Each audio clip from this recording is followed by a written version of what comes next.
l'offensive agro-pastorale et aussi l'initiative présidentielle pour l'autosuffisance alimentaire.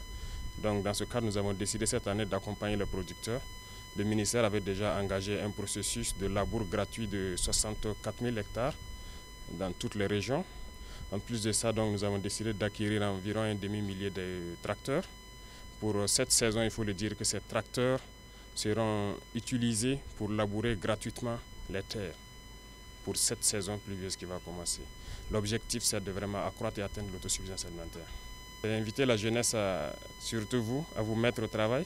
Il faut aller rapidement défricher les champs parce qu'il y a des points focaux dans chaque province qui sont nommés par le gouverneur, en plus donc des chargés de mission au niveau des régions. Prenez contact lorsque vous avez des grandes superficies. À défaut, il faut vous mettre en coopérative pour avoir de grandes superficies et ces tracteurs sont là pour labourer gratuitement les champs cette année. L'accompagnement donc par les semences améliorées et l'engrais qui est aussi disponible, qui sera subventionné et la quantité, en tout cas, vaut au moins 2 fois celle de l'année passée. Également, l'appui en termes d'intrants, notamment les semences. Il y a 18 000 tonnes qui seront mises à disposition des producteurs de manière subventionnée. C'est 2 fois plus que la quantité qui a été mise à disposition en 2023 et plus de 5 fois la quantité qui a été mise à disposition sur la moyenne des 5 dernières années.